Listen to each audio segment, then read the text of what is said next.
Hello students, today I'm going to discuss about second subsection, that is Bode plot. So, Bode plots were first introduced in 1930s by Hendrik Wade. Bode, which while he was working at Bell Labs in the United States.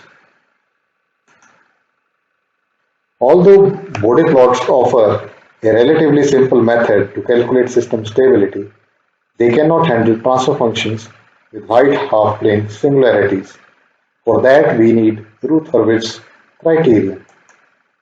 So, let's start with Bode plot in detail. Bode plot is basically obtaining the frequency response from the transfer function as it is an uphill task. The frequency response required in frequency response is often so wide that it is inconvenient to use a linear scale for the frequency axis. Also, there is a more systematic way of locating the important features of magnitude and phase plots of the transfer function. For these reasons, it has become standard practice to use a logarithmic scale for the frequency axis and a linear scale in each of the separate plots of magnitude and phase. Such semi-logarithmic plots of transfer function known as Bode plots has become industry standard. Bode plots are semi-log plots of magnitude in decibels and phase in degrees of a transfer function versus frequency.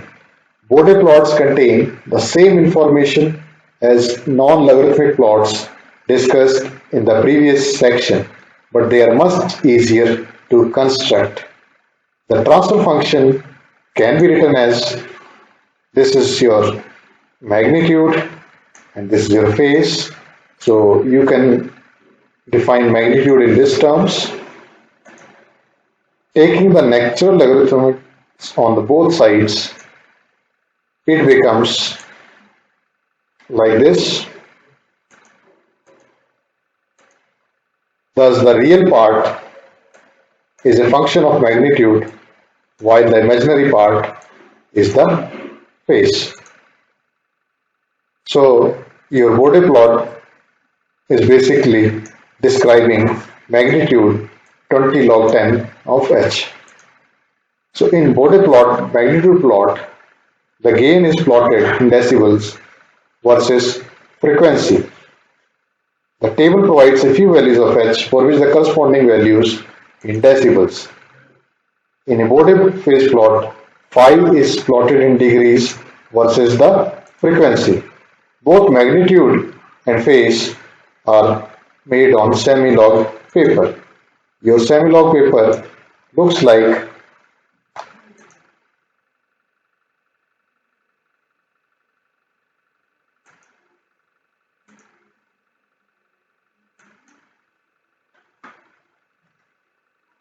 so. When we talk about specific gains and their decibel values, so magnitude is described in these terms, while your dB values are in the 60 dB, minus 40 dB, minus 20 dB, minus 6 dB, and so on. A transfer function may be written in terms of factors that have real and imaginary parts. So suppose this is your transfer function we have already discussed in the previous section. So this is your constant, and then this is terms pertaining to zeros. So this is simple zero, this is quadratic equation. Similarly, this is simple pole, and this is again a quadratic equation. So h omega is in the standard form. So h omega has 7 different factors that can appear in various combinations in a transfer function. In a transfer function, a gain is there, k, a pole and 0 at the origin, s is equal to 0 and s is equal to p, then a simple pole and 0 like this, then quadratic pole and quadratic 0 as already discussed. So in constructing a Bode plot, we plot each factor separately and then combine them graphically. The factors can be considered one at a time and then combined additionally because of the logarithmics involved. It is this mathematical convenience of the logarithmic that makes Bode plot a powerful engineering tool. It provides information regarding stability, whether your system is stable or not. So how to plot a Bode plot? That's important. So in this section, straight line plots of the factors are listed. These straight line plots, known as Bode plots, approximate the actual plots to a surprisingly degree of accuracy. Constant term for the gain k, the magnitude is 20 log 10k and the phase is 0. Both are constant with frequency. Thus, the magnitude and phase plots of the gain are shown in figure. If k is negative, the magnitude remains 20 log 10k, but the phase is plus minus 180 degree. So, if gain is k, constant k, we have already discussed this. Your Bode plot is like this, and your phase plot is like this, either 0 degree or something like that. Now, if you are having a pole or 0 at the origin, that means s term is there either numerator or denominator. The magnitude is 20 log 10 omega and the phase is 90 degree. So here you can see that your slope is 20 dB per decade. So your Bode plot starts like this and your phase starts from 90 degree. Similarly, if your pole is 1 by s, or we can say s is equal to 0 in the denominator, then your slope is minus 20 dB per decade while the phase is minus 90 degree. In general, s raised to power n, where n is an integer, the magnitude plot will be 20 n dB per decade. So if it is this square term, then it will be 40 dB, cube term 60 dB. So this is how things happens, while the phase is 90 degree multiplied by n. So n is an integer, it depends upon how many poles or zeros you are having in the equation. So simple pole or 0. For the simple 0, this is simple 0, the magnitude is 20 dB and the phase is this. So as omega tends to 0, this becomes 0. As omega tends to infinity, so these are the two values for poles and zeros. The magnitude can be approximated as 0. For small values of omega and y straight line with slope 20 dB per decade for large values of omega. The frequency omega for 0 at 1 where two asymptotic lines meet is called the corner frequency or the break frequency. Now some of you will be wondering what is asymptotic lines. So in mathematics you might have studied that these are two lines which never meet. So then we talk about corner frequency and break frequency. So the frequency at which your gain is 3 dB less than the maximum gain is break frequency. So here you can see this is your magnitude plot. So here this is your 0. So this is your break frequency, and this is your what we can say approximate line. So you give a fair idea that your curve passes through this particular path, but actually your curve might be going like this, like this, like this. So this gives you a framework that your curve passes from this particular path, but actually it may vary slightly. There is slight variation in the actual curve. Similarly, if this is your phase, here you are having three values, 45, 0 degree, 45 degree and 90 degree. So again, this is your approximate value of the phase that your curve might be passing through. But here you will find out that it is actually going like that. So your approximate and exact values are having slight variations. So that can be clearly observed for zeros in magnitude and phase plot. So next thing that is to be discussed is like this.